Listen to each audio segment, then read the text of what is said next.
Good morning. I have to say, I thought this presentations have been exceptional. My name is Tom Smith.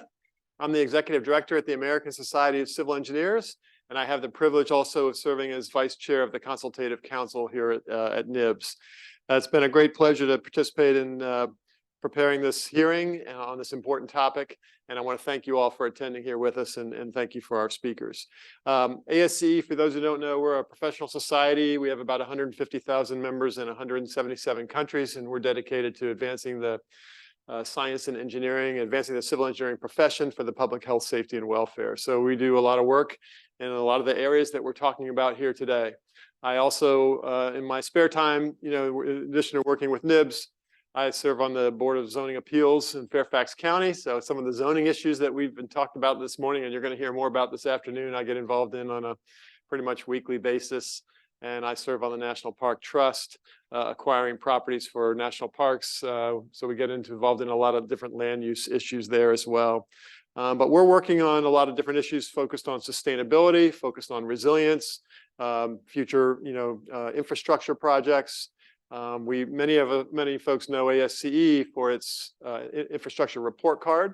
And so we do advocacy work for infrastructure investment, such as the bipartisan infrastructure law. But we're really primarily a technically based organization. So we have peer-reviewed journals. We do certifications and standards and publications. So we have a great slate of speakers for this afternoon. And it's really a great privilege to introduce them. First, we're going to be talking about some of the solutions, the means and methods for the solutions to some of the issues that you've heard about this morning. First, I'm going to introduce all three, and then I'll invite Ivan to come up, and they'll come up one after the other. And after that, we'll take a short break, and I'll have our panel discussion with questions, so you can be thinking about questions that you might have throughout these presentations. Ivan Rupnik is going to be our first speaker. He's an architect, a scholar, consultant, associate professor of architecture at Northeastern University.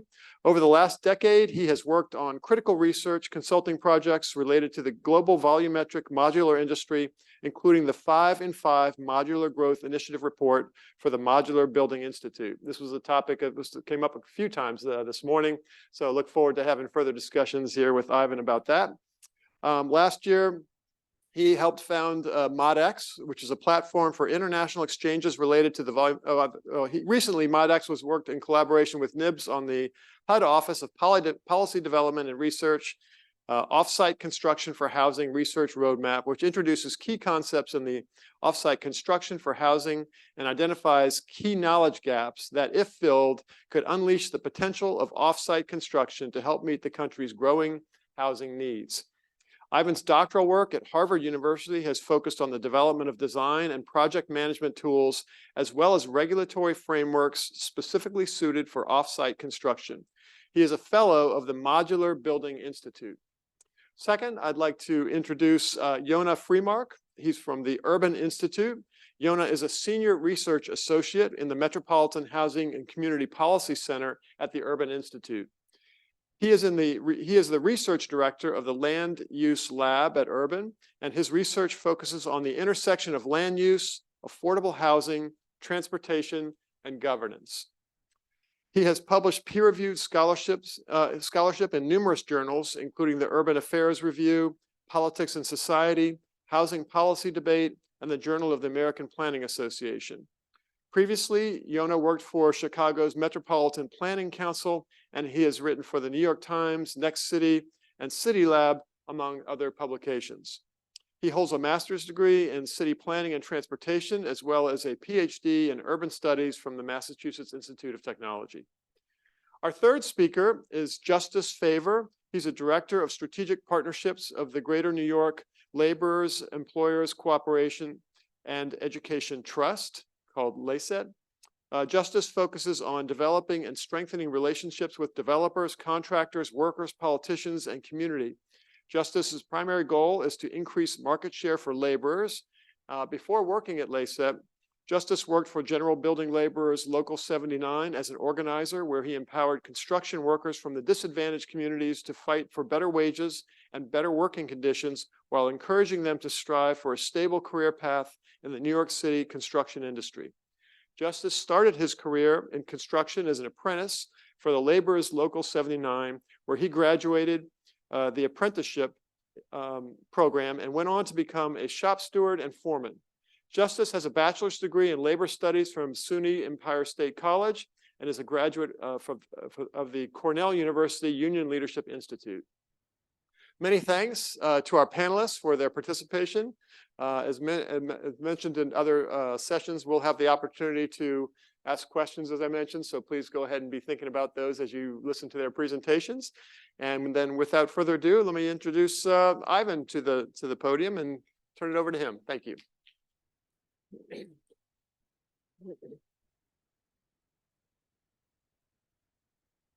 All right.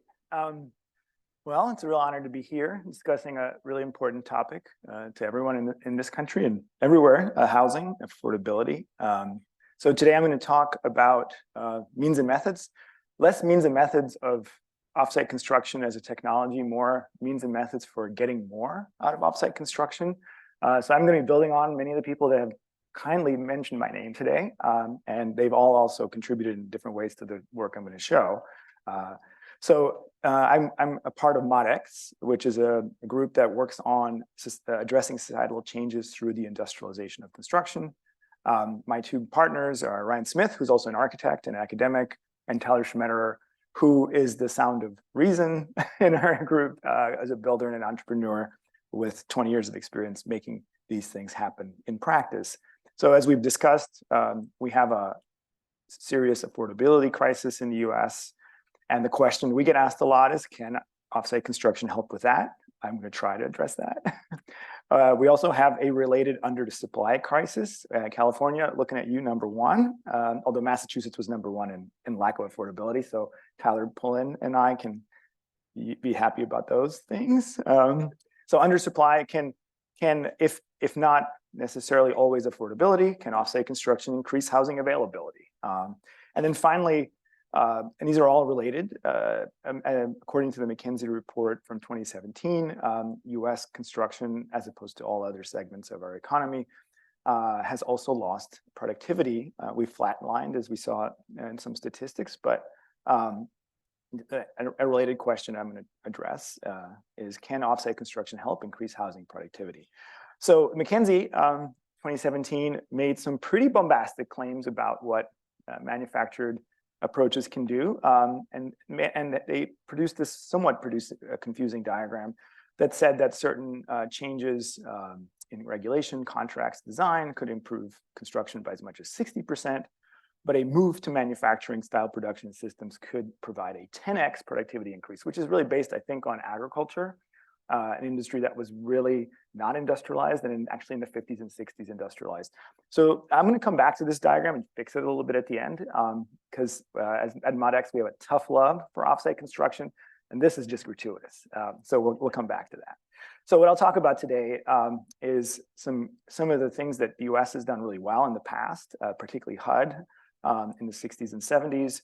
And then look at two countries which I think are good models for understanding what different from us. Every country is different. Every country is a special snowflake, just like my students. But Japan and Sweden are two countries that have been very successful at getting more out of offsite. So I'll talk a little bit about how they did that. Then I'll look at UK very briefly at the end, which is a country that is trying to get more out of offsite right now.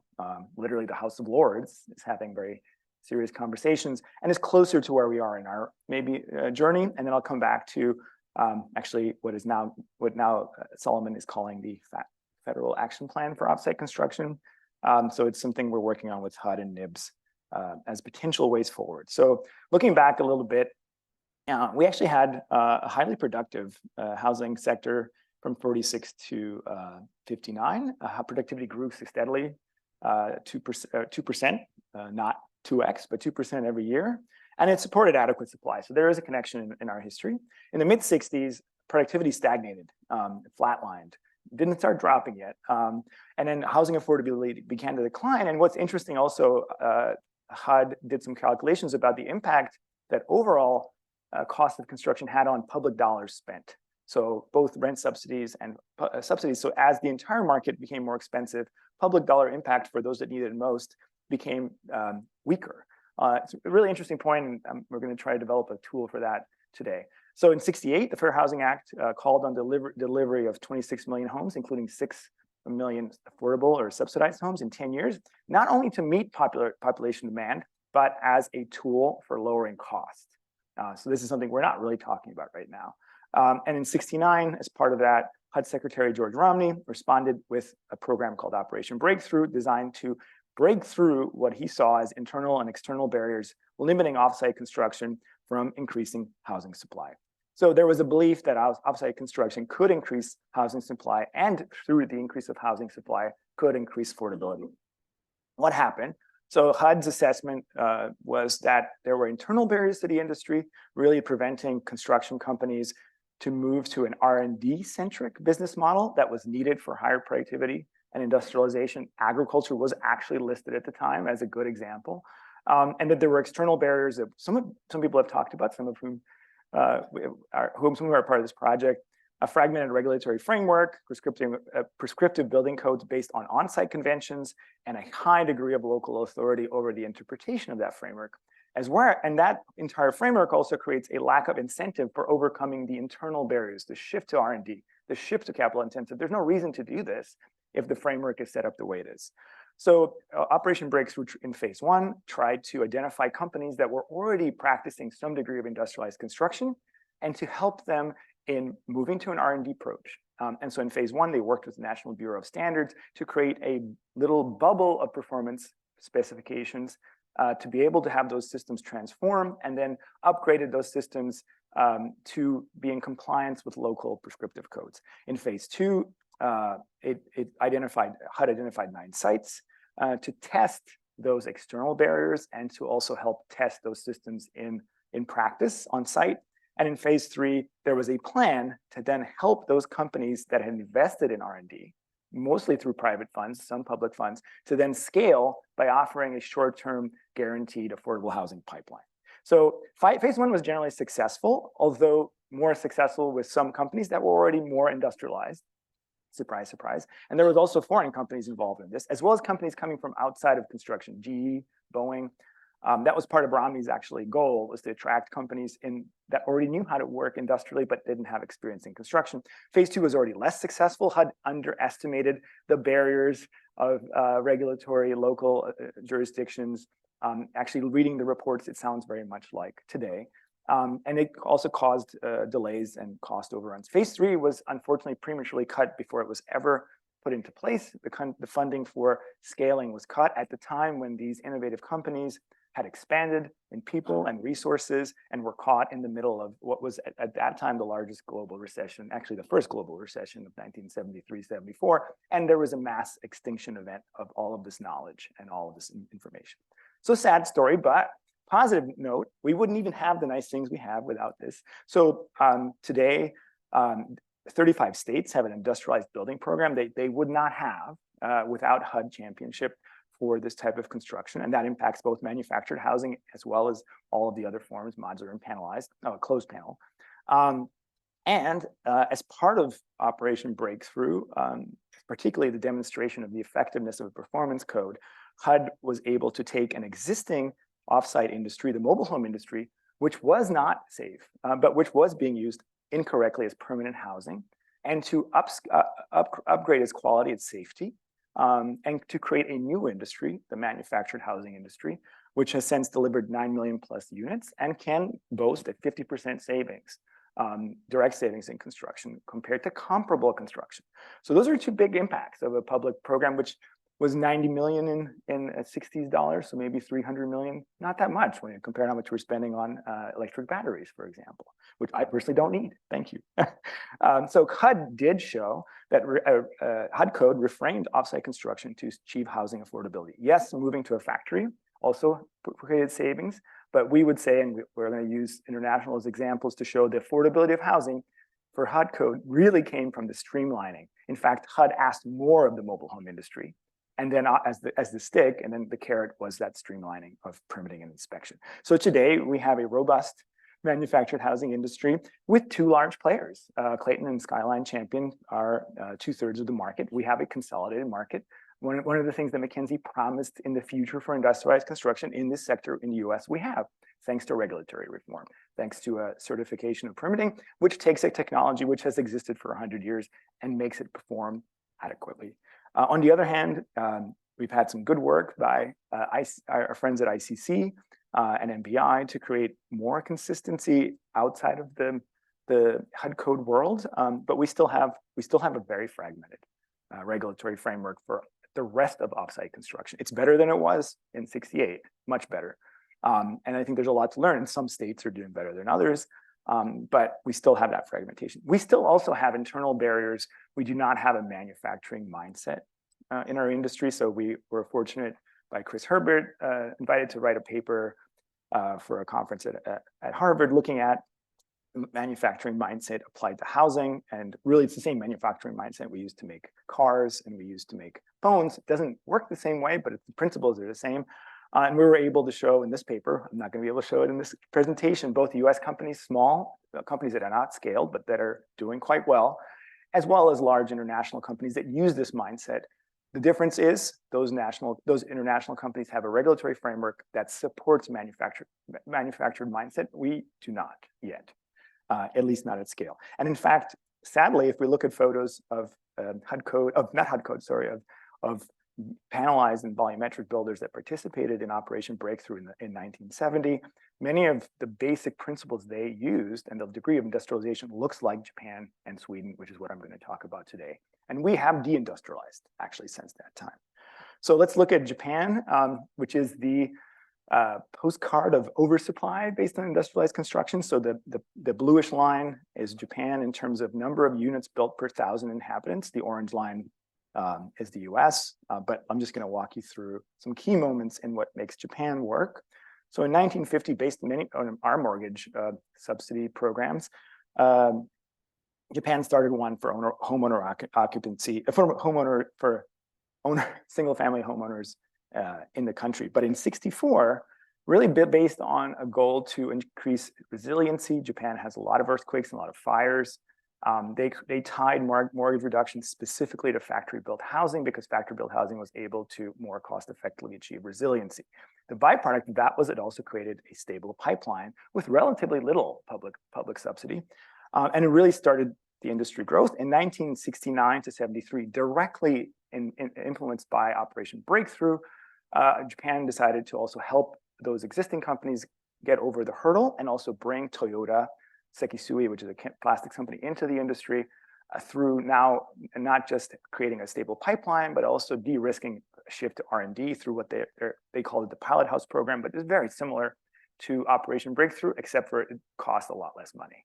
And they also shifted to a national code before that. Again, at the same time as and at the end of this program, Japan, being part of the global economy, was hit by the same recession that the US was. Those companies in Japan, partly based on the regulatory framework, partly based on the financing, and a lot based on the deep pockets of the parent companies that came from plastics, that came from other sectors, which we have in this country too, by the way. They were able to bankroll those companies for a few years and then give them an incredible market advantage the next time the market went up. And those companies that went through that program are still the dominant players. They're the Claytons and Skylines, really, of the Japanese market today. And '75, anyway, that's the recession slide. And even so in 2000, by the way, I don't know if you know, but Japan has been in recession since the year 2000. They have severe population decline. They have all kinds of economic problems that we can't imagine actually in the US. So if we think we have problems, try adding these Japanese problems onto ours. Nevertheless, this framework has been flexible enough, particularly this mortgage reduction, so that when the Japanese government decided they wanted aging in place, mortgage reduction, who picks it up first? Offsite industry. We want circularity. Your construction company, which includes these home builders, is now responsible for every piece of waste. The model was, again, offsite construction tied to the finance, customer facing. It also created customer facing focus for home builders, as opposed to the blame game that we often have, at least in the offsite sector, about someone supplying a component and someone else assembling it.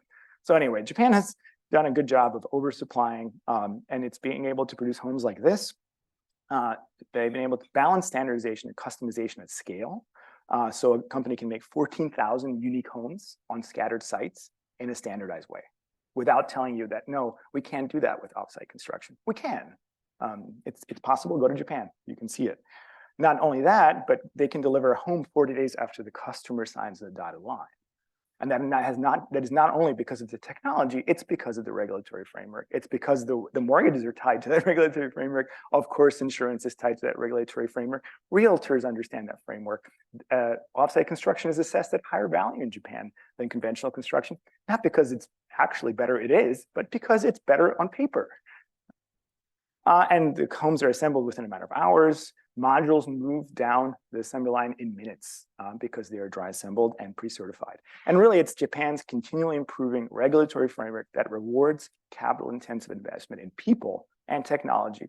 And back to the NHB statistics about the cost of all of the permitting and all of the documentation, Japanese companies that are certified through their inspection process can claim a 30% savings, not just through technology, but simply through being able to circumvent many of the hurdles of conventional construction and conventional project delivery. And they've been able to, and they've also been able, this again, on the back of this process, they've been able to get nice things, net zero. Tied to a mortgage incentive, make it in a factory, done. Circularity, make it in a factory, tied to a mortgage incentive, done. And it's taken a long time, it's taken 50 years, but that's what's really made it work. So again, the key tactics, the takeaways from Japan, there's the finance agency, Japan Finance Agency, which is very much based on many of our finance agencies in the US, created a stable pipeline, particularly for industrialized construction. There's a rigorous certification of systems, of building systems for manufacturers. In fact, you certify the system first and then the manufacturer that produces it, which really allows you to almost circumnavigate all of the hurdles of permitting and inspection and saves you a lot of design and engineering time. And then that framework has also proven to be flexible. New societal challenges have been able to be incorporated into that system. So I'm going to speed up a little bit. Sweden has had a similar story, slightly different. So Sweden had a housing crisis in '65, major housing crisis, and decided to build 1 million homes in 10 years, which is exactly, if you adjust for population, what 26 million is for the US. They did it through a combination of mortgages, rent reductions, and direct loans to companies, something Japan doesn't do as much. And by 1970, even with half of those units built, they were able to see housing affordability across the market increase for everyone. And they still kept going with the program, which was nice. And they had about 2 decades of housing affordability until the 90s, when they faced another housing challenge. And by that time, Sweden is no longer a welfare state. It has liberalized, like many countries in Europe, since the 90s. Newsflash. And so now Sweden did not have those public dollars to spend. They made a second move. They had a strong industrialized construction sector. They made a move to shift from a prescriptive local code to an EU-wide performance code. They were the first of the EU members to aggressively adopt that, which further helped them support innovation, lower the cost of innovation, which lowers the cost of affordability, according to George Romney and the automotive industry that he used to work for. And what happened in this phase of transition now was the private sector, through trade associations, once that regulatory change happened, they were willing and able to fund new standards that allowed, for example, for wood-based construction to go from 2 stories to as many stories as the performance code would allow, because it's not prescriptive.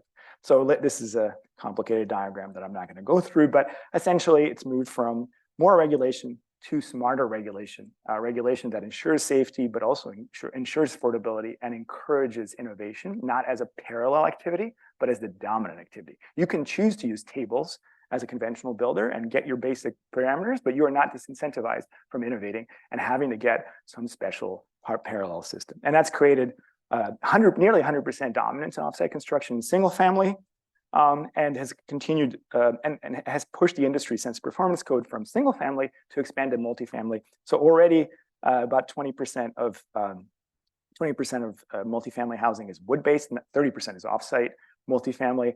And as of 23, the country has been able to now definitively show that offsite construction is not a 10x, but it is a 10% improvement on productivity compared to conventional construction. Anyway, I'm going to kind of, and so the other thing that Sweden's been doing, which I think is relevant for the discussion we just had, is Sweden's also asking, can more holistically offsite construction help lower the carbon footprint? And every EU country has to have an obligatory road to carbon neutrality in a 20 or 30-year period. So they know how much, and they also, Sweden also knows how many units they will need to keep up with population and demand. And they've been looking already at the carbon economy they have. They have a real carbon economy. It's not a choice, and the number of units. And that's helping them make decisions about construction, which has really helped offsite construction. Anyway, so that's happening. And so Sweden, again, started with essentially a program that created a stables pipeline, then it changed regulation from prescriptive to performance code. Japan also has a performance code.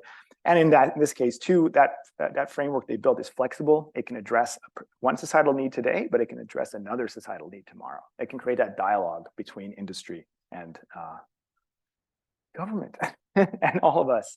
The UK is going through this right now. It's a bumpy road, but that's also why we like it. So the House of Lords is having actually, I think, 6 very serious, House of Lords being the Senate of the UK, having a series of very serious discussions between industry and government about how their program is doing. In UK, they use a term called MMC, Modern Methods of Construction, which is more similar to the term Tyler used, industrialized construction, and what Eric also alluded to, which is a more holistic way to look at both on-site and off-site construction and being more efficient. They are innovating in single family, but they're also innovating in very tall, multifamily, affordable, and market rate in the same building. God forbid. No kidding. Great. I'm kidding. It's late in the day. We were fortunate to see a 44-story project with Tyler and some folks from HUD. Really impressive work. And they are early in their process, but they already have a clearly defined terminology. We have 6 different words for the same thing in the US that show up in insurance, contracts, financing. Of course, a bank's not going to fund something if they don't know what it is. They have chosen a word. It might be funny. Some people don't like it, but modern methods of construction as their term for this type of approach. They've also developed a clear system assessment. So they use pre-manufactured value, which actually the Modular Building Institute also kind of does for their tracking. And they have 7 categories based on that value, going from volumetric modular, which is highly enhanced, to things that are really on-site improvements as part of that same story. And they founded in 2018 a finance agency called Homes England we've worked with on this project to really inject key public money into those companies that show an understanding that overcome what we would call internal barriers so that they can scale up. And this has been a rocky road. Many of those companies have failed. Nevertheless, they have not given up because, as we know, the problem is still there. And meanwhile, little Ireland, across the way, has benefited from our corporate tax structure pushing Apple to their shores, and the Brexit pushing many English-speaking companies to their shores. They have a budget surplus, and they've invested their budget surplus in a roadmap and strategic plan for MMC. And they've been in dialogue with us. And so just as in closing, what I can talk about specifically is, ModX has been working with NIBS and with HUD, for HUD, with NIBS and a group of industry experts completed a research roadmap looking at our barriers in the US, regulatory framework, standards and system performance, capital finance and insurance, project delivery and contracts, labor and workforce training, and business model and economic performance. These are all areas not only are barriers, but areas we don't know enough about to even assess. And we're happy to see the first NOFO that's come out based on that roadmap. And we are currently now working on a new grant, also with NIBS, also with HUD, that is called HUD's Current and Future Role in Industrialized Construction. We've looked at what HUD did and what others have done to construct the framework in the US. We've looked at these 3 countries that you've just seen, because even though these countries are all different from us, sure, but they are people. And they said when you look at it, they have mortgages, they have finance. The technologies are the same. The technologies are not that new. They've been around. They work when properly framed. And we wanted to see what long-term large market share looks like. And then we understand that it's going to work differently in the US. And I just updated this based on what Solomon said in an earlier session. We are now talking to HUD about what might a federal action plan for offsite construction and housing look like. This is obviously discussion. This is not, this is really a kind of a brainstorming exercise that's trying to understand how to create a national, what we would call an innovation framework for industrialized construction. So in conclusion, we need an innovation framework. We don't need just more regulation or less regulation. We need an innovation framework that encourages solutions that are about affordability, that are about resilience. We understand that concept at a company scale. What we've seen in the US, but particularly Japan and Sweden, is that we can also imagine and construct innovation frameworks at a national scale to encourage that. And that's why I would just adjust the respectfully adjust the McKenzie diagram to say that at least 10% productivity is pretty good. It's more than we've ever had. And that we can, we can't just pick and choose. We can't just go straight to technology, which is clearly how the McKinsey report is being used. If you go into the world and see how money is being spent buying the fanciest new toys, which are great. But if we don't do our homework and fix our framework, look at standards, look at capital, look at project delivery, make sure that we are training and encouraging a labor and workforce that can participate in this, looking at business models and also looking at sustainability and resilience, we will not get very much out of this technology. In fact, it will cost more, I guarantee you, and it would cost more in any other industry. So let's put technology in a framework at the company level, at the national level. We need product platforms, which is a way of thinking about manufacturing, and we would probably need to look at some form of performance code in some way, which HUD code does use, and those are just some tactics that we could probably use to move in this direction. So thank you very much. I hope I wasn't too fast.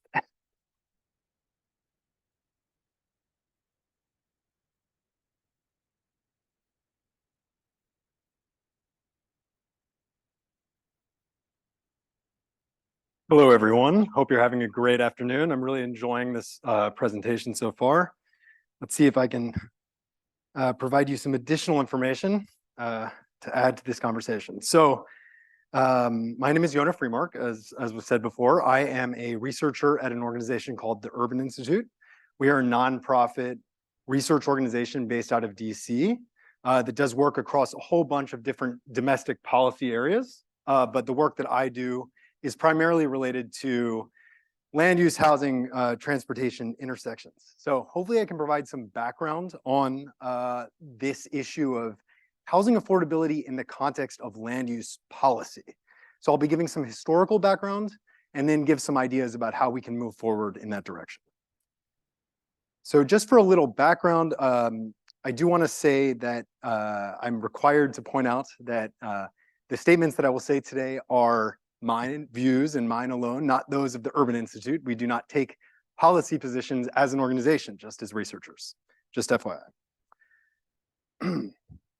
So I always like to start out giving a bottom line about what I'm planning to talk about in the research today. And the first thing I'd like to say is that, I hope you take away that zoning, when we talk about zoning, we need to talk about zoning beyond what can be described as of right, meaning what can be built where and when. We need to think about zoning more comprehensively, and I'll get into that. It also includes rules about people and processes and making decisions, and also meta rules about who is actually making choices related to zoning. Second, zoning has important impacts on housing production and housing affordability, but housing production and housing affordability is fundamentally also about housing finance and the real estate market in general. Land use policy is really important. Obviously, I study it, so I care about it, but it is not the only thing that matters when it comes to housing affordability. We've just heard a lot about offsite building construction. There are many issues at play here. And ultimately, all the interconnectedness between zoning and the real estate market means that there's not going to be any sort of silver bullet to solving our housing prices or housing affordability or even broader social issues like segregation that we experience in our society. There are a lot of folks out there who talk about land use regulations like, oh, we can just let housing be built and then housing will be built and then that's the end of the story. That's not at all the reality that we're facing when it comes to the intersection of land use and the housing market. Nonetheless, I still hope that we can talk about it and learn from experience so far. So let me begin by giving you a quick overview of what I mean when I say zoning. I think this can help provide a foundation for my broader conversation. So I think the way that zoning makes sense to me is that zoning can be defined as a set of laws that allow governments to regulate land use and building form, and they organize construction in two basic ways. First, they define what types of uses, such as residential or commercial, can be allowed where. And second, they identify what forms buildings can take through things like regulations on height, density, build form, etc. So zoning is a regulatory structure that for centuries has been mostly determined by local governments in the United States. And I say centuries because it has been more than a century that local governments have been using zoning. But these local governments are what are referred to as creatures of state government. So Ivan actually already pointed to some of the major differences in the way, for example, offsite building construction might be handled. The same is true for every sort of local land use regulation. The state governments ultimately determine what local governments are able to do. And so it's very important to think about who is given the authority to actually undertake zoning policy in different states. This map just gives you an example of the fact that different states around the country assign different levels of jurisdiction the right to make choices about zoning in the first place. In some states, it's counties. In some states, it's townships. In others, it's just cities. So it's very dependent. And it's very important that we think about the state level, not just the local government level, when we're talking about how to execute zoning policy in a way that benefits housing affordability. But I would like to say that zoning is a lot more than just those things. Zoning is not simply a code of what can be built where, but a structure of laws, values, institutions, and people who produce the built environment together. And so let's get into that. You know, we've looked at zoning codes all across the country, and they share this set of features, okay? So number one, there's something that we might refer to as base zoning. There are requirements, exactions, and incentives. There are procedures and there are administration. And I'll get into those quickly, but essentially these all work together to define what zoning means. It's not simply enough to go look up on Muni Code what the zoning policy says and say, oh, I know how the zoning policy works in this jurisdiction. In reality, there's a lot more at play in almost every place. So base zoning refers to the two parts of the zoning code that I think folks are most familiar with for those who know about zoning. So what it does is it has a text, such as what you see on the left, that describes a series of districts throughout a community. And in each of those districts, the zoning text says something about what sorts of uses are allowed there and how big the buildings can be that are allowed there. And that's done through rules related to things like floor area ratios and building heights. There's also a zoning map. This is Philadelphia right there, that describes where those different zoning districts apply, right? It actually distributes it out throughout the city. And the map and the text fundamentally work together.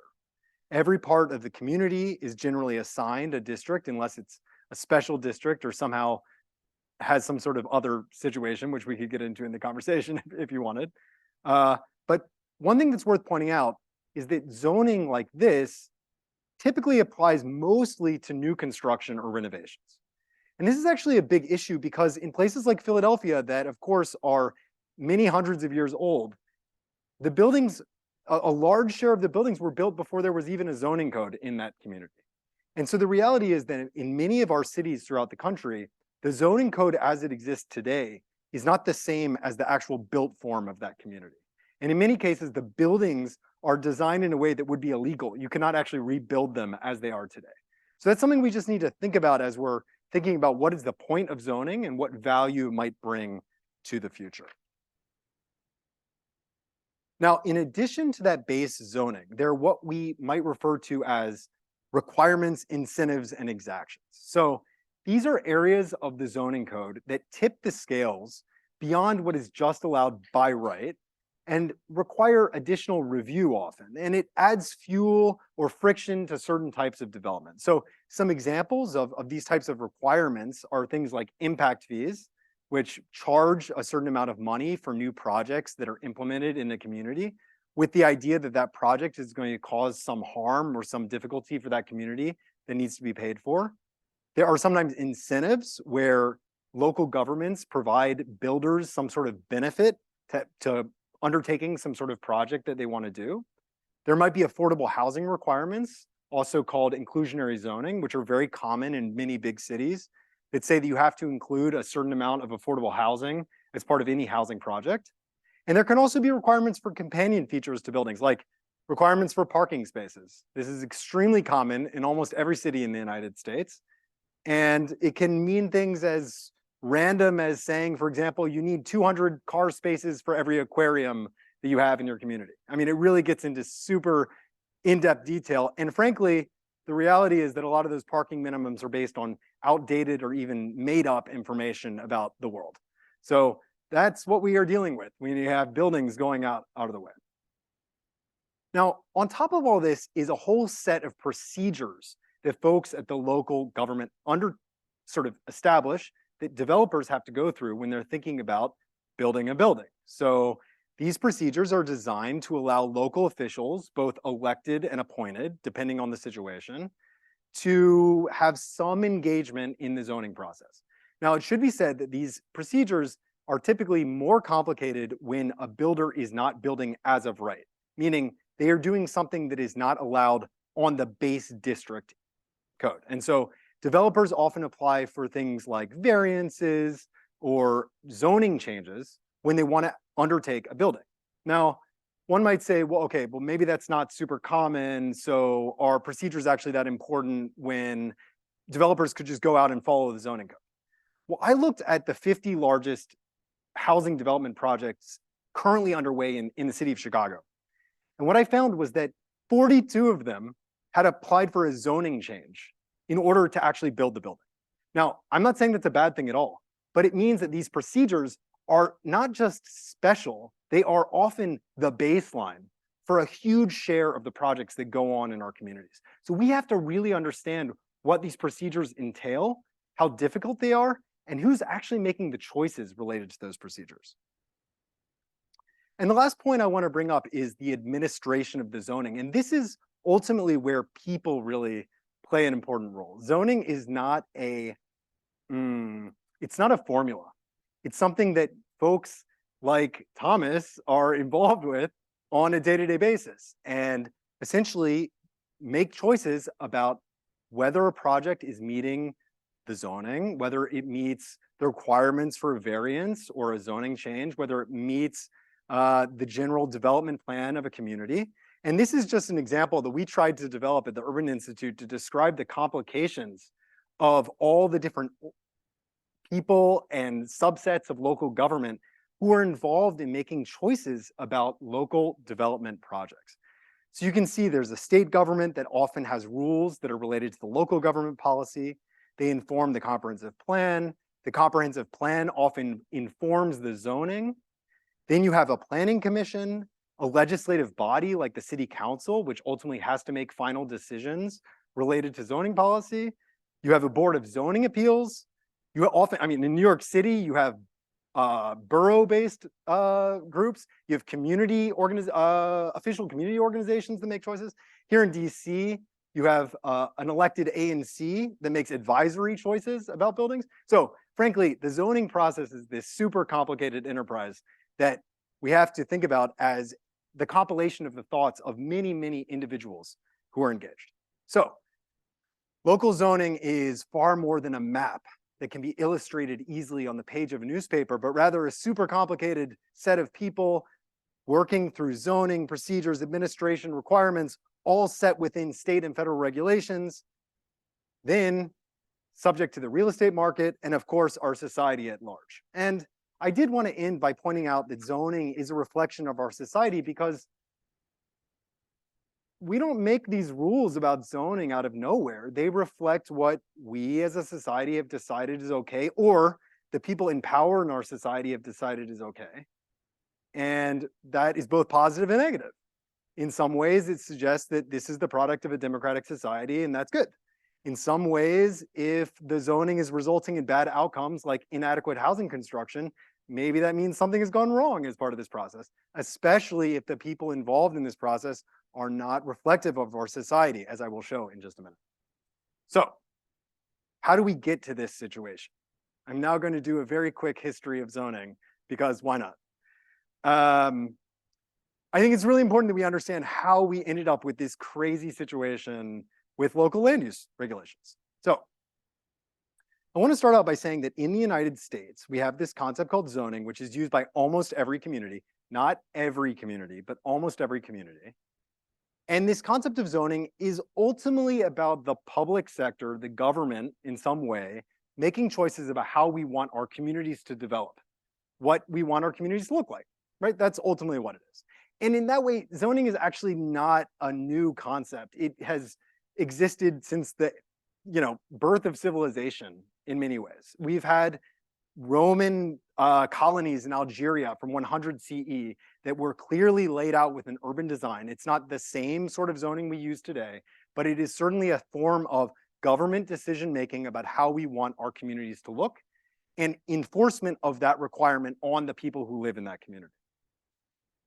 So that's worth pointing out. However, the concept that we have with modern zoning really derives from the late 19th century in Germany, where we had cities like Frankfurt starting to establish this district-based zoning associated with a set of rules. And that is the legacy that we have still in many of the cities that we undertake today. So we had these zoning concepts developed in Europe, brought over to the US in the late 19th century and early 20th century. In 1916, New York introduced the first citywide comprehensive zoning code, which you can still check out online. It's very short, but fun. It's a map where you can see all the different districts that essentially say what you can build there and how big that thing can be. By 1922, the US federal government had encouraged the idea of zoning to be developed through a Commerce Department committee that Herbert Hoover led that essentially asked states to create zoning policies that they would then allow local governments to implement. And then in 1926, the Supreme Court ruled that Euclid, Ohio's zoning code was essentially constitutional under the police power of that jurisdiction. The Supreme Court said, this is okay. This is a fine use of public authority, and we have been following in that framework ever since. It's occurring to me that we're 100 years almost since then, and I think there could be a great celebration of zoning, perhaps in 3 years. Perhaps NIBS should lead that. So why were communities nationwide so interested in undertaking zoning? I'm going to point to a few explanations, some potentially positive, some potentially negative, but all worth considering when we're thinking about, should we continue having a zoning system like we have today that's fundamentally based on something that was established more than 100 years ago, or should we be thinking about a different approach to zoning policy? So in the beginning of the 20th century, we had cities facing two fundamental conditions that were frankly bad. One, like enormous amounts of crowding. You see images of tenements in New York City, but many other cities at the beginning of the 20th century where people were shoehorned in, had very little access to light, had no indoor plumbing in many cases, dozens of people per apartment in some cases. This is not an acceptable living condition for people. And in some cases, zoning was attempting to de-densify the community.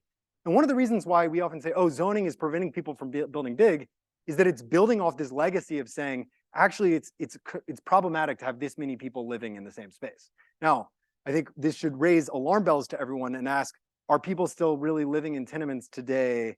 And is the same thinking about zoning that we're undertaking today what they were thinking back then? And I would say the answer is obviously no, but worth keeping in mind. The second fundamental issue that planners, policymakers, advocates, the progressive movement was trying to address was the rise of urban pollution. Fundamentally, we had factories and residences located directly adjacent to each other, and I can promise you there were no EPA requirements about excessive pollution in the 1920s. So people were living truly polluted lives from the air pollution that was produced by the factories and commercial outlets that surrounded them. And so planners wanted to address that in some way.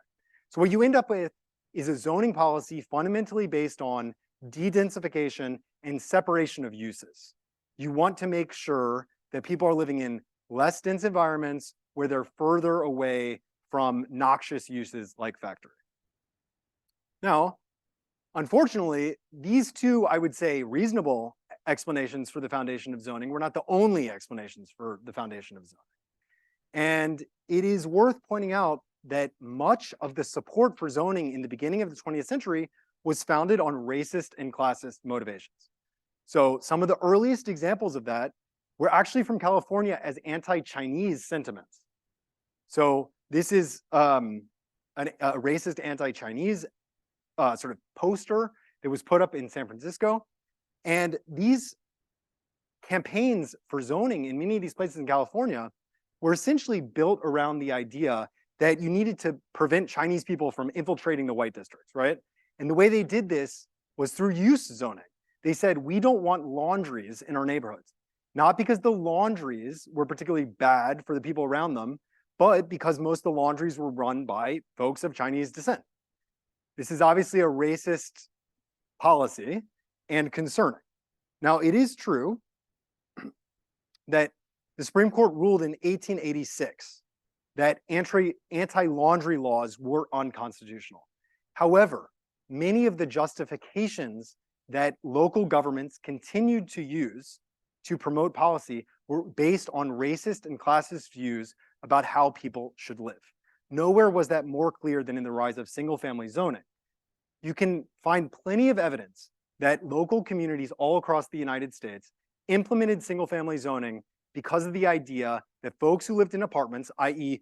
people who were non-white, were more likely to be non-white and more likely to be lower income, were not appropriate to be sharing around the communities of folks who were higher income and were more likely to be white. Fundamentally, that was one explanation for the rise of the specific zoning characteristics that many American cities face today. And this was enforced by city after city all over the country. And by the way, state governments did nothing to get in the way for the most part. So again, the US Supreme Court took a small effort to try to fight against this in 1917 with this Buchanan versus Worley claim that race-based zoning regulations were unconstitutional. But what they did not say was that race-based outcomes were unconstitutional. And that's ultimately what allowed cities to continue to enforce policies that essentially moved people with lower incomes, who in the United States are more likely to be people of color, to some parts of our communities, and moved white people who are more likely to be of higher incomes to other parts of our community. And that was sort of the reality. Now, the consequence of this is that segregation in many of our communities became entrenched over time. You had a situation where we were encouraging people to be separated by their literal type of housing unit, which was associated directly with their income and therefore race in the United States. This allowed investors to create boundaries between different communities. And when you hear about redlining, ultimately it reflects the fact that we had a very segregated society even by the 1920s, in part because of the zoning laws that allowed different types of housing units to be built in different types of places. That said, I do want to emphasize that the folks who are to blame for this outcome were not just those working for the public sector, but also, frankly, the lenders, the bankers, folks working in private industry, who themselves thought they could make money by encouraging segregation through a number of means. So we need to be thinking about this. Again, this is why zoning should be thought of as a societal thing, not just something that is written in the law. In the post-war period, moving forward quickly, the reaction to the Great Migration of African Americans from the South that came after World War II, and the reaction to anti-segregation rules that were passed by the Supreme Court was that a large share of white and higher income individuals had a white flight away from our urban centers. This is a well-documented phenomenon, but the result was that these people essentially moved en masse to areas where zoning had enforced very specific rules about the built form.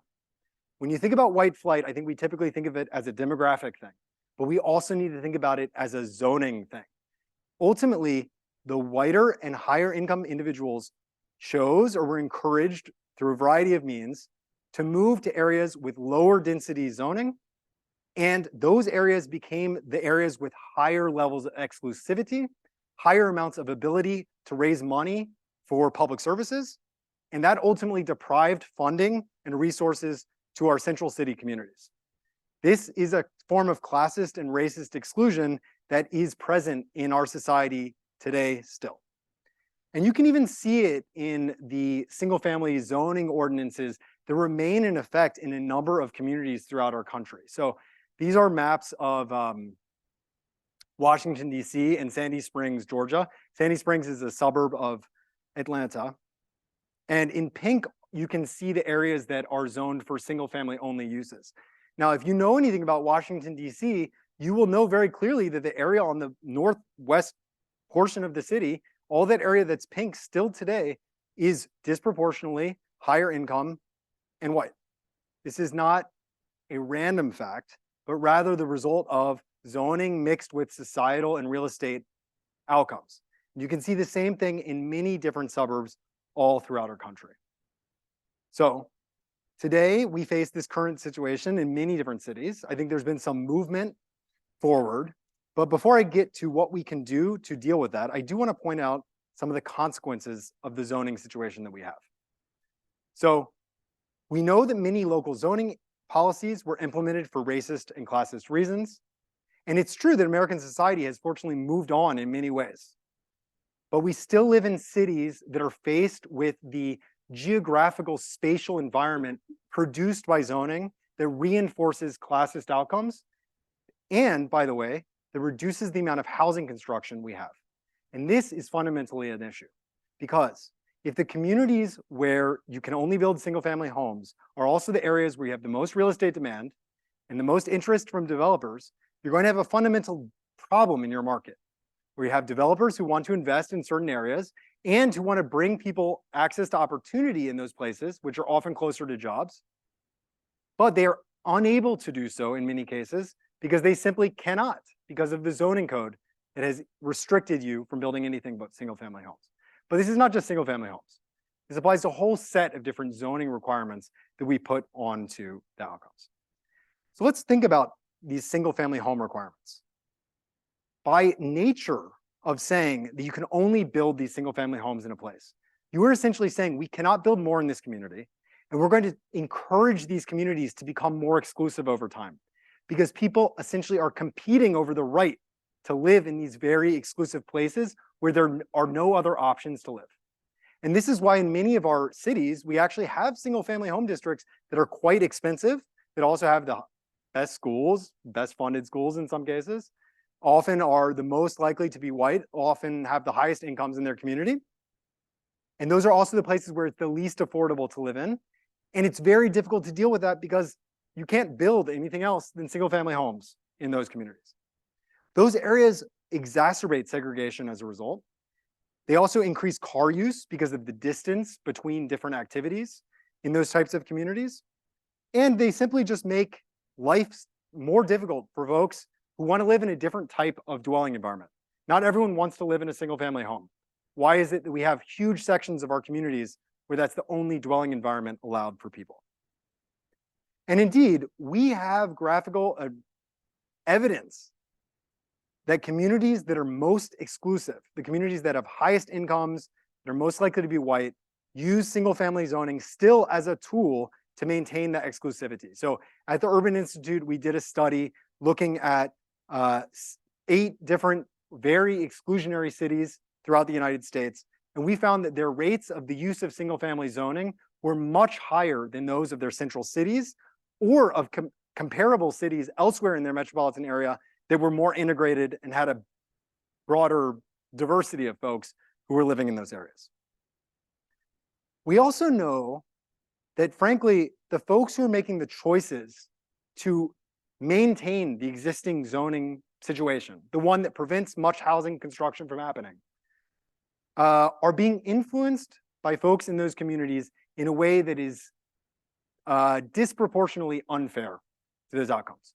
So we looked at rezoning applications in the city of Louisville. And one thing we found was that the applications that were denied were in communities that had disproportionately higher rates of college education, disproportionately higher rates of homeownership, and disproportionately higher rates of people who were white. This essentially means that those groups of individuals were able to exert more power over decision-making by the local planning body. And Louisville is not alone in this outcome. And I think one of the key reasons for that is that the folks making the choices, the folks who are standing on the other end of the bench, are ultimately not representative of the communities. So we did a national study of who is making planning choices in hundreds of different municipalities all over the country. And the results, frankly, shocked me. First of all, white men are vastly disproportionately represented. on these committees, on these appointed panels, okay? But fundamentally, people who are Hispanic, people who are female, people who are renters, and people who work low-income jobs are completely underrepresented in these decision-making bodies. This should raise a number of questions. Why is it that the decisions about the future of our communities, the place we all share, is not at all being made by people who represent the people who live in the community? I'll remind folks that these are not elected positions. These are appointed positions that we could make more representative of our communities if we wanted to. But frankly, the finding related to renters was just remarkable to me. There are virtually no renters on local planning bodies all across the country. And that's just devastating. And the result of all of this is we just don't have enough housing being built. Zoning is really one of the big reasons that we should be concerned about that. The number of housing starts per resident has declined substantially since the 1960s. And it's crazy, but we actually built less housing in the 1960s, in the 2010s, than we did in the 1960s overall, even though the country is 140 million people more. That should shock everyone. We're doing something wrong. I mean, maybe we need more manufactured housing, but I would also say maybe we need more open zoning codes to allow more folks. This is particularly true for what we refer to as missing middle housing. Missing middle housing is housing that's somewhere in between single family homes and bigger apartment buildings. We actually are not doing so bad when it comes to single family homes and big apartment buildings. We are building a lot of that. What we're not doing is building anything in between. This is like a non-existent part of the housing market almost everywhere. And in fact, in terms of how much housing was built in buildings of between 2 and 4 units, it was only about 1.5% in the 2010s of all units in the United States, which is way down from what it was in the 1970s and 1980s. And this is partly due to zoning codes that say you cannot build anything other than single family homes in these communities. And making matters worse is the fact that US affordable housing construction is declining, in part because we do not provide enough funding for affordable housing over time. We have, as a government, the US government has provided less per capita dollars for the construction of affordable housing. So given my time limitations, I'm going to move quickly to what we can do to move forward in this. So the first thing I think is very clear is that we need to find ways to encourage more density and more diversity in building types. That means we essentially need to allow folks to build higher density buildings of all sorts throughout our communities. There don't need to be places like Northwest DC where all you have is single family homes for block after block after block. There's nothing intrinsically valuable in that. It is an exclusionary outcome. So we need to allow people to add apartments to those communities so a diversity of people can live in those places. We need to allow people to build accessory dwelling units in their backyards to be able to ensure that people who are older, people who are younger have a place to live in those communities. We also need to make sure that the review requirements that folks have to go through to actually build a project are being done in a way that reflects the needs in our society. Are we ensuring in our cities that we're creating a zoning process that results in enough new housing being built that responds to the local needs? I would argue that the answer is almost always no, in city after city. And making matters worse is the fact that the folks making the decisions are not representative. We have to address that tomorrow. It is unfair to our society if we are a democratic society. I would also say we need to invest in affordability. And that means not only do we need to free up those zoning requirements, but we need to associate them with more funding for affordable housing and provide developers the incentive to provide more affordable housing. I don't know if it requires more manufactured housing or something else, but we need to be acting on all fronts to add more units that people can afford. Because right now, we don't have enough units on the market. We have to fill the gap. And one way to do that is to add money to the market. Finally, I think we need to be thinking about regional accountability. We have a system right now where states in most of the United States essentially can say, you know what, it's absolutely fine that Sandy Springs or some other suburb in some metropolitan area excludes the housing type in this area to just single family home because Atlanta is going to make up the deficit by building apartments. Why is that fair? Why should certain communities be able to get away with excluding the construction of anything but single family homes in their places? I would invite us to say we need to be thinking regionally about how to address the housing supply and not just think at the municipal level. So thank you so much, and I'm excited about the conversation.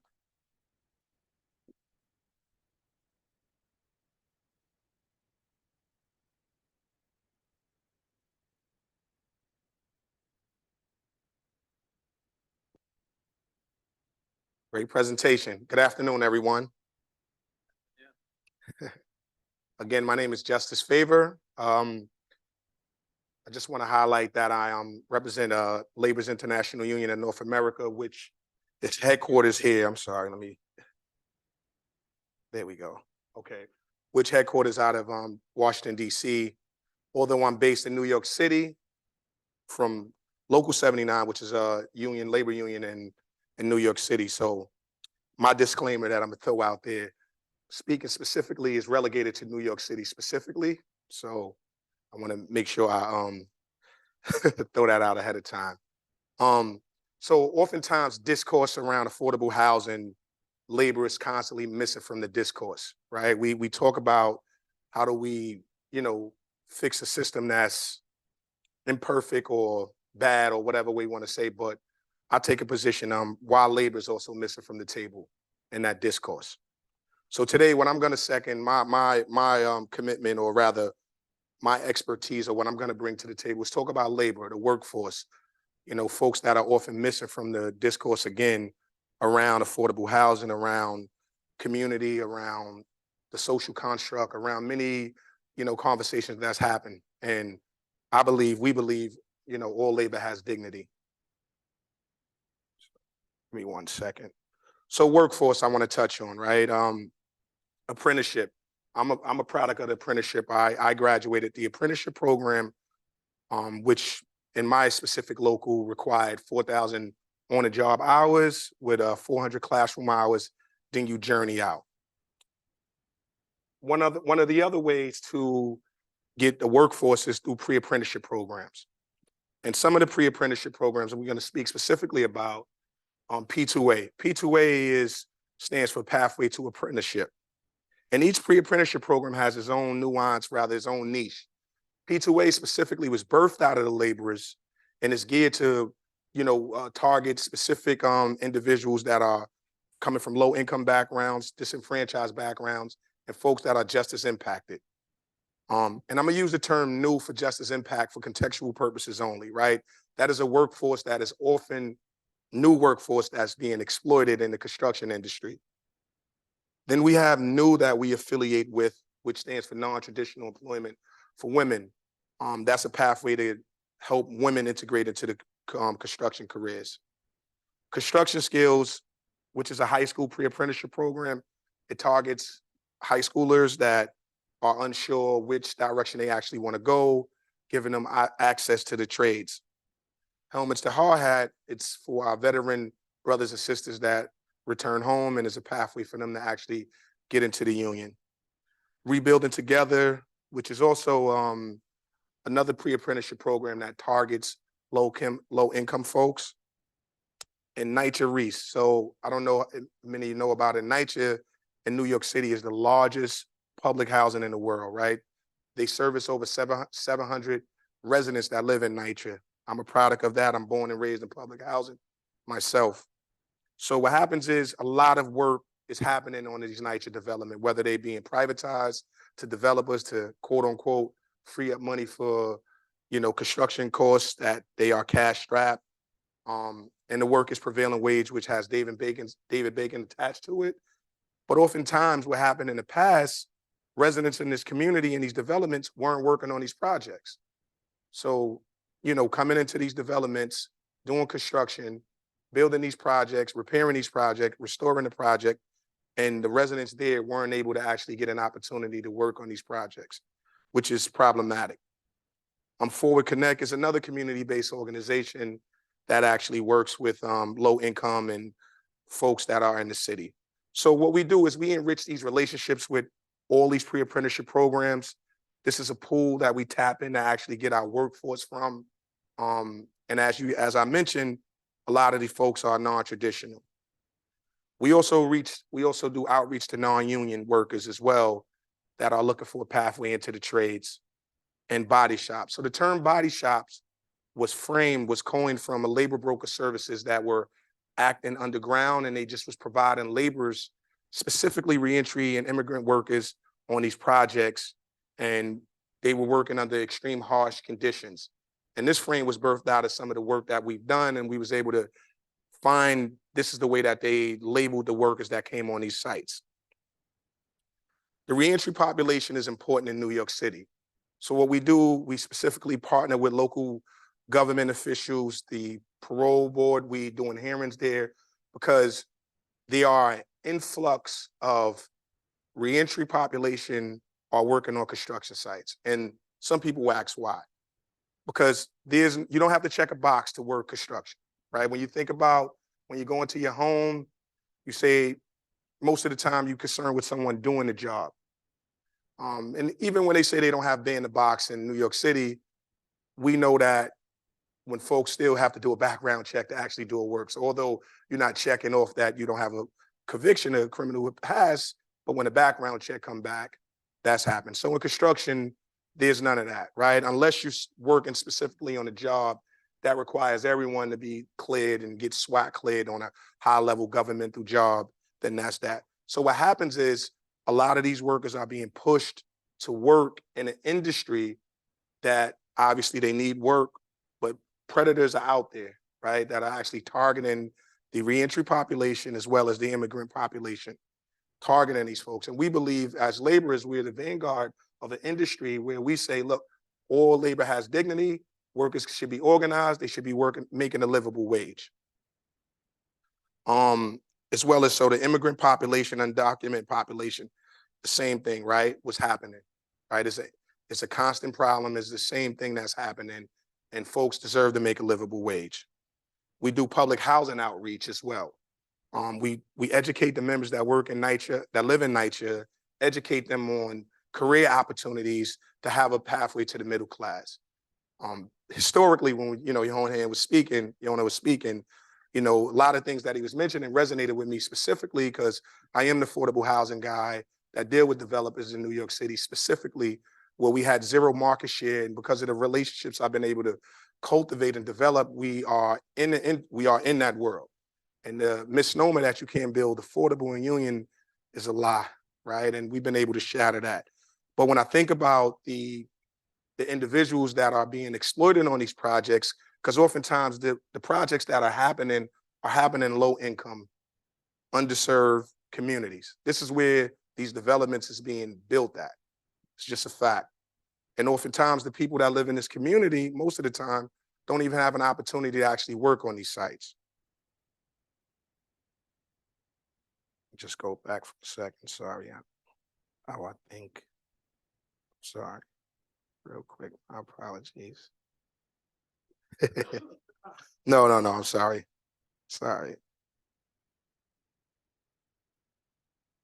I'm sorry, I got it.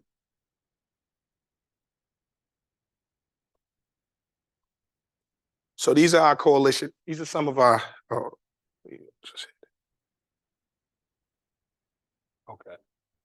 All right.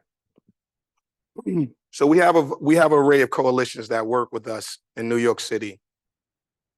And we pride ourselves with being a labor union, but also we believe the labor movement is the social justice movement, is the community movement. So oftentimes when we talk about rezonings, depending on which way things is flowing, we either for the rezoning or we against the rezoning specifically. So, just to show you guys what we have here, we have a series of community-based organizations. We are stakeholders when it comes to community, right? And just for example, Urban Upbound, they are, ran by a bishop that grew up in public housing, created a bank in this community, Queensbridge Houses, which is the largest public housing in North America. They partner with us. Fathers Alive in the Hood, a community-based organization that was founded by young men that wanted to stop violence that was happening in the urban communities. Make the Road is a huge immigrant organization that, want to raise the bottom for immigrant people, workers. So what we're doing now, what we're working on specifically now that we just got introduced,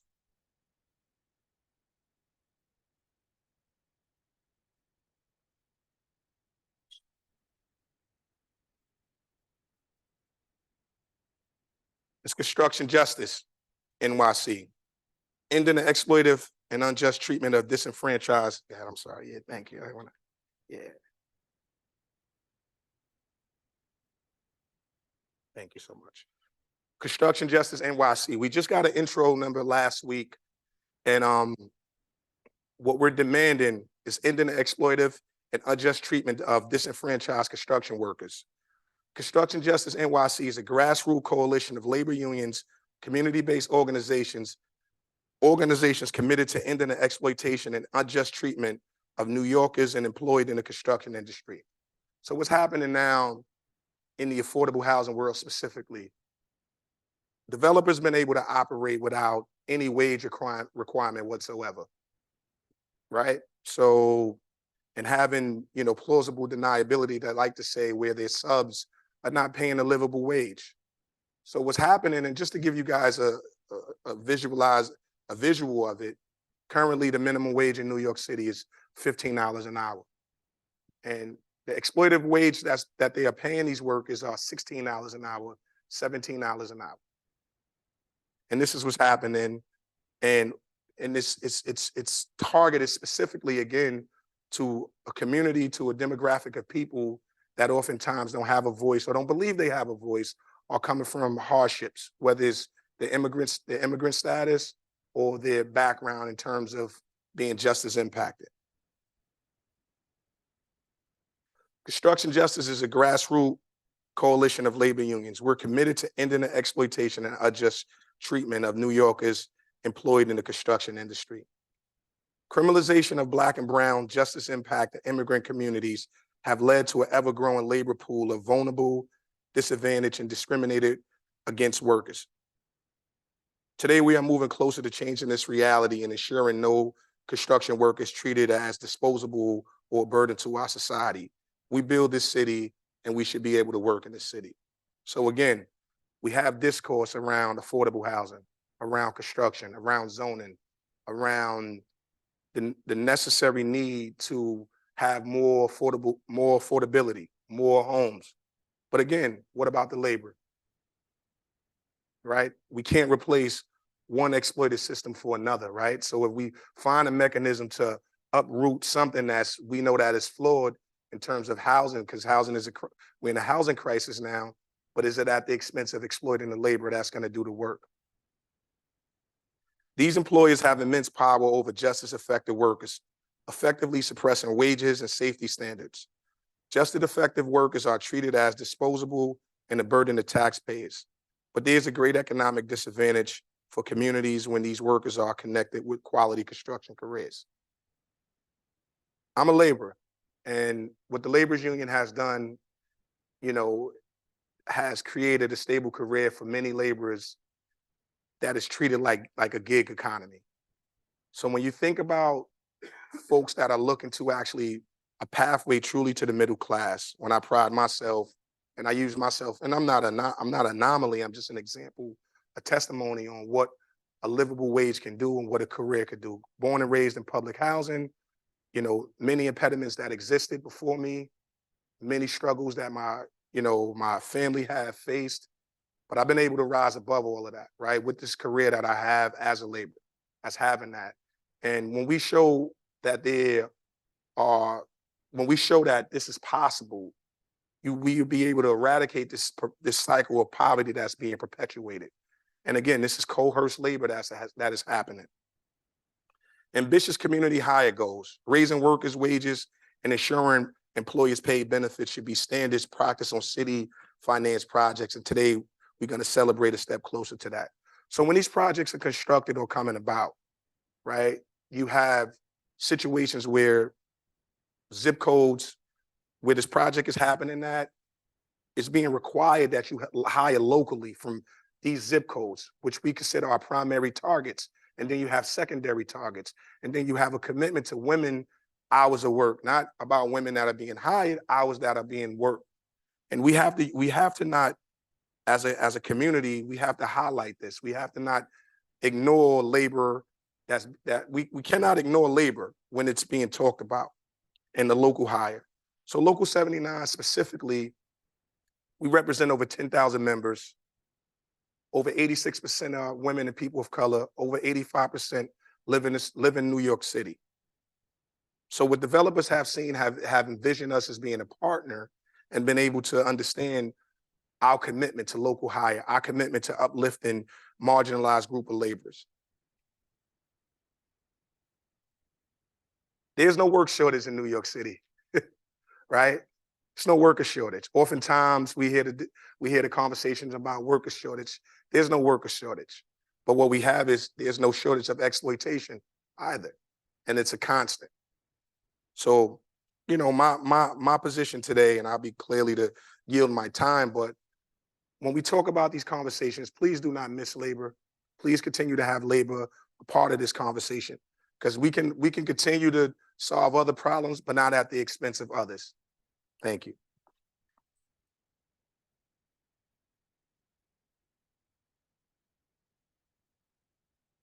Great. I want to thank Justice and Jonas and Ivan. Wonderful presentations. We're now going to go and take a 5-minute break, and we'll be back. We'll have everybody up here taking your questions. So thanks, everybody.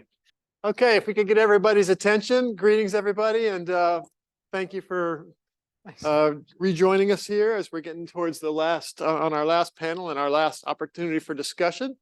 Again, I want to thank our panelists. Tremendous presentations. I thought they were outstanding. It also highlighted again the silver buckshot that we talked about, that you heard earlier this morning, and how complex this issue is. There's so many dimensions to solving this, to defining this, and then dimensions are different. You know, as you go across the country in different jurisdictions, I think as well. So as we look at offsite, we look at workforce, we look at sort of the zoning issues. Really interesting discussion and a complex solution. Let me just ask if anybody has any questions that they want to tee up.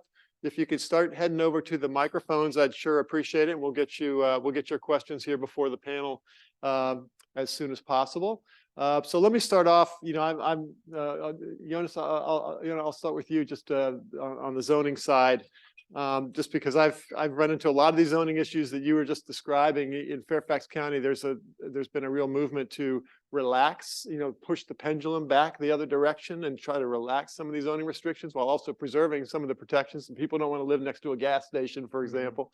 But there are some things that we're trying to relax, like parking requirements, accessory living units. We have an affordable dwelling unit ordinance that's been in place for decades. But can you talk a little bit about ADUs and the impact they may have on the affordability market? Sure. I would like to say just first that Please. I think that there are plenty of reasons that we still need zoning policies today.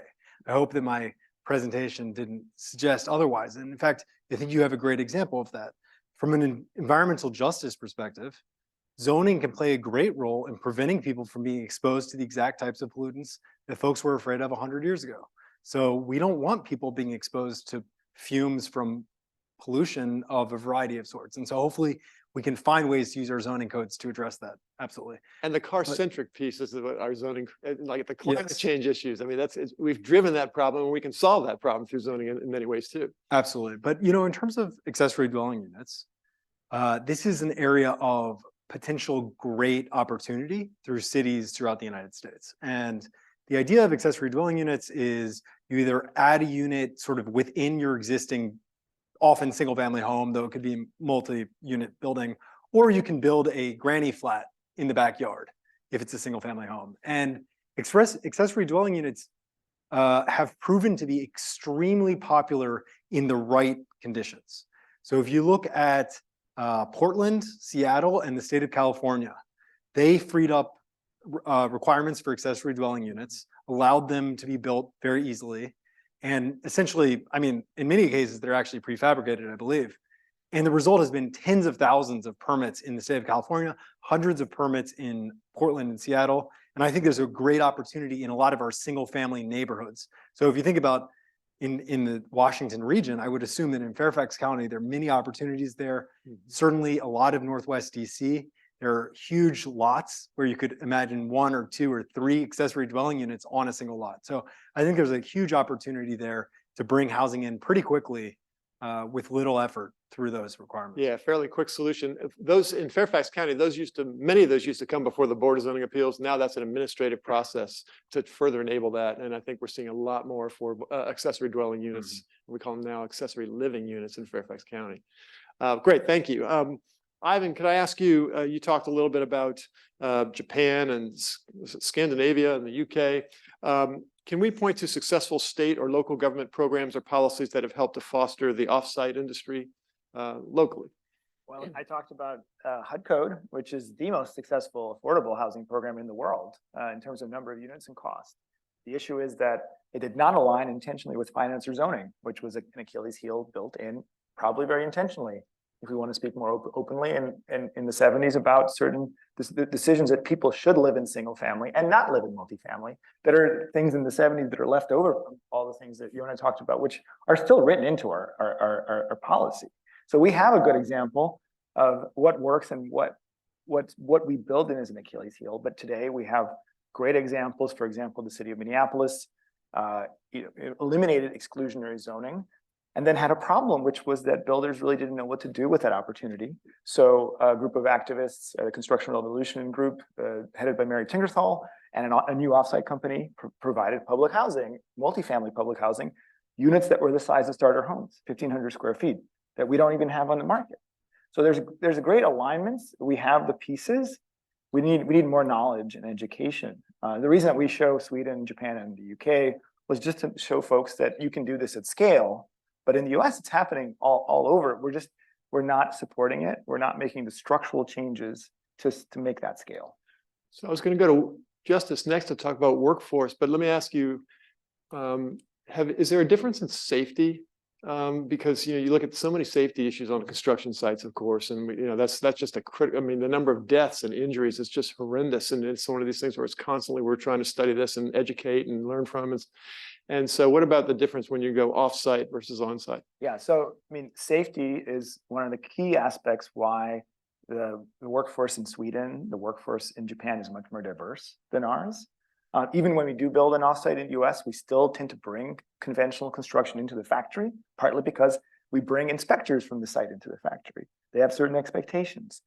So, when we visit a factory in Sweden, 40% of the workforce is female, for example. We don't see that. Much of the workforce isn't as able-bodied as required in the traditional trades. And it also comes from different backgrounds, backgrounds in logistics, backgrounds in gamers, because they like the technology. So not only safety, but it's because I want to set up Justice, who did a great job. Labor, the perspective not only is offsite more productive, but in those countries, it attracts more labor to construction because it's better paying. And it's also more interesting, and it also uses more of the 21st century skill set. Some of the same things we're trying to use as we're talking about attracting kids into STEM, into engineering, and so some of the things that attracts them into what we do. Justice, could you maybe expand a little bit on the kinds of education, certification programs that would help the housing trades transform the workforce? I know you've got a lot of experience with those. So for most of the apprenticeship programs, you're required to have a GED or high school diploma. And a lot of the trades also is actually doing a lot of outreach to, high schools, going out there to career days to actually show them what it would look like to be in the trades, doing some exhibits, doing tours with schools, with other pre-apprenticeship programs to incentivize it, or rather make it a lot more attractive for, people that is coming from like a non-traditional background, first generation, maybe trade person or some sorts of that. So what we're doing now is just continuously doing a lot of marketing and a lot of promotion to, if you don't want to go to college, this is an alternative. This is a viable option where you could still, have a pathway to the middle class.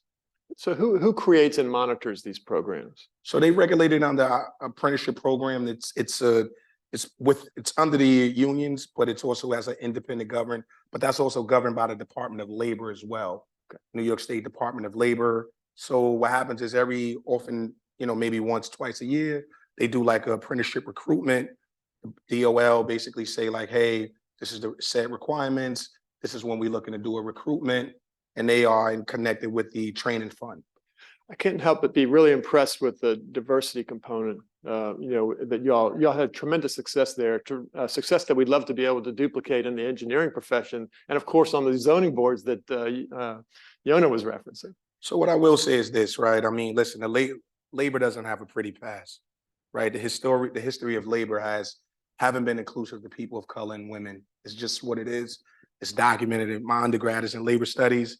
That's what it is. But the labor union, as our union specifically, the laborers is considered a trade that nobody want to do, right? And I apologize, I didn't really get to mention some of the specifics that we do, but we do demolition, we do mason tending, we do fireproofing, we do road work, structure work, interior demo, scaffolding, which typically is like the most hardest work and the most unattractive work. So the history of the laborers was a union that was formed, over 120 years ago of individuals that weren't able to be accepted on other jobs, right? And then, like every subjugated group, you had discriminatory practice that happened, right? I don't want to chop your name, Yonah. He mentioned, what our Chinese brothers and sisters went through, but the history of Irish, right? Back then, Irish no need to apply. That was the history of that, and then in Boston, right? And then it passes down. So to other demographics and being excluded happened. So what the laborers have done specifically has made a concerted effort to target underserved groups or underrepresented groups of people to give them a pathway, to offer a pathway for them. And again, it's, like I tell folks, like, I'm a Black male, I'm proud. Nothing was given to me. I worked for everything. The laborers you're not getting an extra point because of your minority status. However, you're going to have the same access that each and every individual may have. However, the unions as a whole haven't made a concerted action to go into communities, that look different than historically how they look. So the laborers as a whole have done that. Great. I've got certainly more questions, and I want to open up the mics here and make sure that people have an opportunity to ask questions. So if anyone has a question, please make your way to the microphone. I'm going to start over here on the right. A gentleman from FEMA. Hi, great panel, great information. Yonah, you started talking about what's that? Or Ivan, the Japanese and the Swedish. Oh, that was Ivan in the middle. Yeah. Sorry. Apologies. I thought, and those statistics are fantastic. 40 days from production, embracing performance standards, offsite construction, all of that. Can you share, like, well, we try to build things, design things so that they stand up in a design event, whether it's hazard or temperature or anything like that. Anything to share about that? How this approach has been tested in the real world? Well, I think it's really appropriate that FEMA gravitates to Japan because they have natural disasters on a daily basis that we would probably, give up and move to another continent. So Japan has been dealing with earthquakes, and particularly the fires from earthquakes, for a long time. And even their conventional construction is deconstructible because of that. So the industry understood that, and they had, honestly, the government had clear roles about understanding that the existing fabric would be too expensive to retrofit for seismic. And so in the 50s and 60s, there was a big goal in new construction, at least, being more resilient. And they created incentives, but also created some sticks about improving that. And I think that, today what makes that 40-day cycle work is that not just investment in the factories, but those systems are not developed, the innovation of those systems is not developed by project. All that intelligence is developed in what's called a product platform. And then project by project, there's a degree of customization. But those seismic connections, which work in Fukushima, that building survived where everyone else fell down, those things you can't afford those things on a project by project basis. No one's going to spend that money. And so the regulatory framework recognized the need for long-term investment, and then everything else, including zoning, including labor contracts, was slowly, not overnight, but slowly adjusted to say, we want these things. The industry comes back and says they're expensive. let's find a compromise. And a lot of that came in that 30% design engineering regulation, because we can't build more cheaply in the US. Japan imported light frame construction in the 70s because it was the cheapest form of construction they could find in the world. So we cannot literally get cheaper, and they've done a really nice job with it. So worth looking at too. So we can't get cheaper with materials. We can't get cheaper with labor because we're already not paying people adequately. We need to get smarter, and we need to incentivize smartness in a way that's not optional, that it's not innovation culture, but it's really part of the industry. That's where Sweden and Japan have really been successful. How about their transportation network infrastructure? So they vary. So by the way, Sweden, we think we're a big country. Sweden manufacturers tend to be in the north of the country. They ship up to 800 miles. So they ship, and because their transportation logistics are better than ours, because they got the things that HUD wanted for transportation logistics in the 60s past. Japan, on the other hand, those companies have grown, and you have some players where they're only shipping 20 or 30 miles because they've invested in these systems. They understand supply chain, they understand manufacturing. They know the business model of investing in a capital-intensive factory in the right market that can deliver that day. And so they're using much smaller trucks that are they're using electrical power already, that are literally traveling daily. They're using crews that live in that area, that have a dialogue with that factory, that understand that factory process. So the solutions are out there, and I think wherever Tyler's hiding, they're really they seem dumb on paper, which I think they're not that radical. But we just keep punting it. We keep saying we don't need to do this. We think we're going to solve it with innovation, or we're just waiting, and it's not working. Yeah, great point. Good question. Thank you, John. Let's go over here. Thank you very much for the presentations this afternoon. And based on what all three of you said, and based on the presentations this morning, it's very clear that we have a major housing shortage crisis. We have several million units of housing that we have yet to build. So if necessity is the mother of innovation. Can we use this moment to try to think big, as they did during the Depression in the Roosevelt era, where they came up with a civic conservation corps? Why can't we come up with the community conservation corps, where we actually utilize some of the issues that we have to deal with? In the case of labor, we have a lot of undocumented laborers in the field of construction. I mean, if you go to Florida, if they were to quit their job, the entire industry would come to a standstill. So the question is, can we create educational opportunities for the undocumented and those who are also, high school graduates looking for jobs that are well paid, to actually learn the trade in the way that it addresses the issues of innovation and industrial construction in such a way that we can really utilize on a national level and on a local level the community conservation corps idea. I know we haven't done this in close to 70 years, but it's about time, and our housing shortage is impacting everything. We have homelessness in cities, we have climate crisis that is aggravating the problem by multiple points. And I think that maybe if we join forces, the cross, opportunities from different disciplines, it may be time. It's just an idea I'm throwing out. So great point. I mean, how about boys and girls of the CCC like we had back? I mean, if you go through our national parks, you'll see many projects that were built by that program. And I know there's discussion now about the climate community corps, I think it is, that the president talked about. And what about a community conservation corps? I don't know, Justice, do you want to talk a little bit about that? See, a lot of opportunities. I'll touch on the labor component of your question.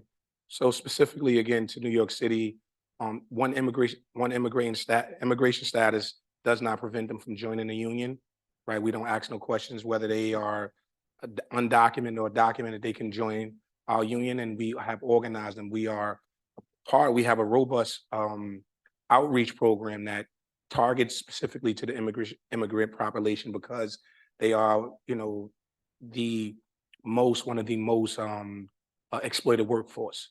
So it's simple with us. They can join our union, irregardless to their immigration status.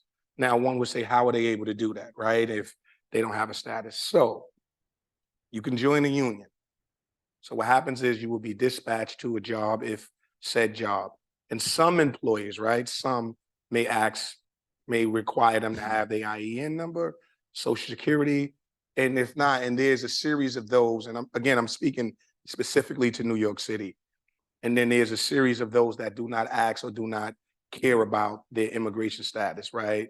Obviously, being a sanctuary city, it's not frowned upon for them to actually work on a construction project. So we make a concerted effort, and we doing that. And again, our union is comprised of 1/3 of, immigrant workers, 1/3 of that. And we, obviously it's a Ecuadorian population was the most population that we represented it that were doing the work. And typically their status was unknown, but that doesn't prevent them from being organized, to be affiliated, and to be a part of the union. And we will represent those workers.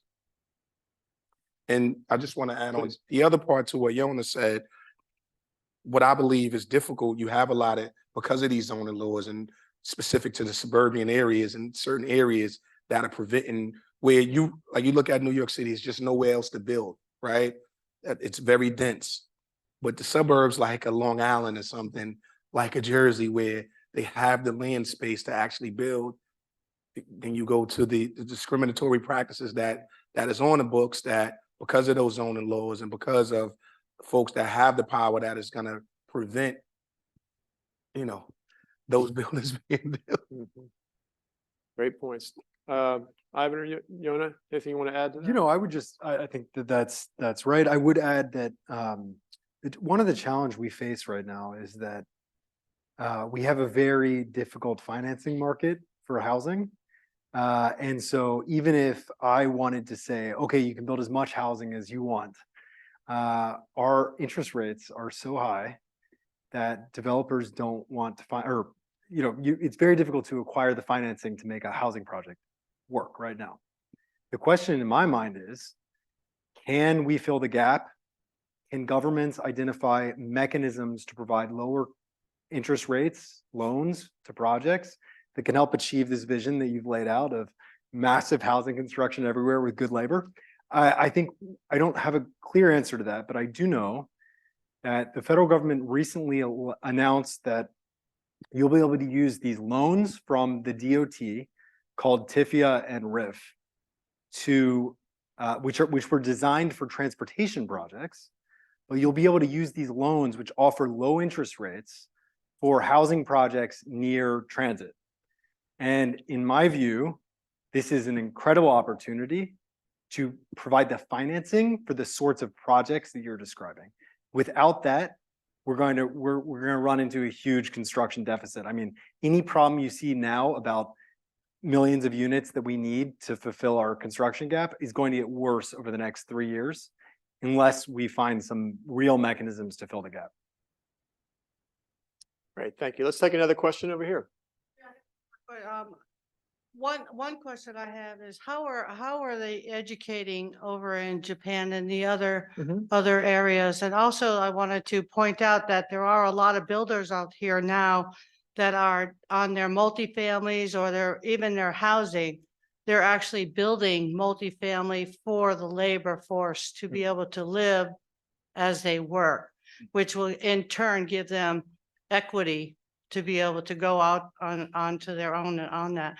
And then being, of course, a woman in labor, I started out as a framer in the 80s, but how are we dealing with that education on the part in New York and different areas? How are we getting that education out to more of the women, that to show them that it's not just all physical labor, that it is different and you can do whatever you want to do? I know that's a challenge even for y'all, Yeah. even with your numbers. So- Justice, you want to talk about that? Yeah, so I highlighted earlier, so I don't know if you guys can Google what new, and this, you familiar with new? So what new, obviously, again, so in conjunction with new, we're targeting, groups of folks, women specifically, that, offer a pathway to that. So what new does When you come through to the non-traditional employment for women program, you learn about all trades, all different jurisdiction of work, not just labor, plumber, steam fitter, carpenter, electrician, so on and so forth, sheet metal worker. And oftentimes, a young woman can actually say, hey, my interest is, I'm gravitating to here. So that's one of the ways that we have on the ground that's happening out there.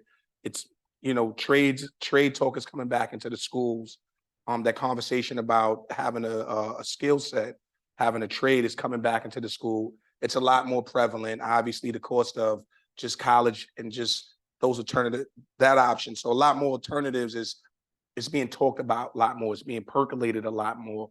And that's just the way that we've been doing things, and just highlighting that the images that we're doing, specifically like our leadership. We have, a woman on our executive board, Wendy Webb. She's a veteran. We have, women in our training facilities, and those representations we are highlighting, whether it's on the internet, in many social media content, we are showing that option of females that are doing the work.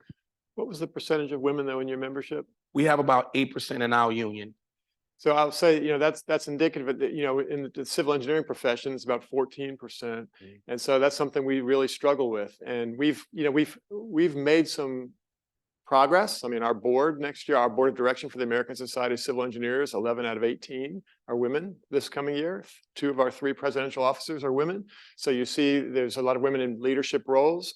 And we're trying to make sure that we highlight that publicly, so you see women who are in leadership roles within the profession and the organization.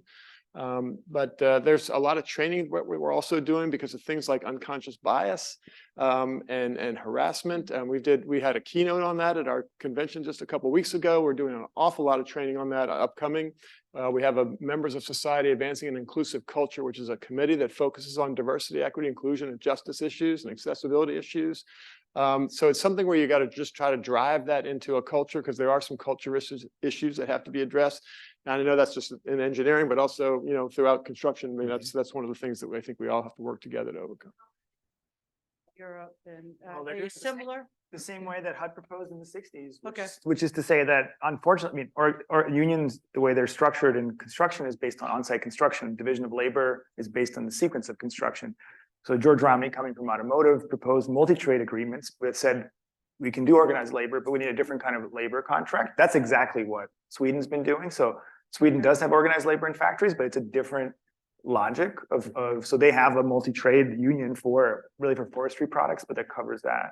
In Japan, they don't. In Japan, factories actually train employees. They get a better wage than non-union site workers, but less of a wage than specialized trades in the so it's somewhere in between. But there's lots of models out there. We haven't really had a conversation about any of them in a long time, other than Factory OS, which I just want to add one quick thing. Yeah. I know it's fine. And the other thing, I'm sorry, I just wanted to add, the last 8 years contracts that I've been a part of negotiating, that has been a part. Women, in terms of hours work, have been in contracts specifically about X amount of hours women has to work on this job. So if it's a project that has all trades, each one of them has a commitment that they have to have women representation on those projects. So I'd like to take this opportunity to thank our panel. You all did a tremendous job. Thank you for all the advanced work you did putting these presentations together and for your constructive insight here. If you're able to stick around for the reception, we hope so. We'll be able to talk some more, but I want to now get a round of applause, of course, if I could, for our panel. Thank you all very much. And we'll turn it over to our chair, Brian Pellish, to close us out.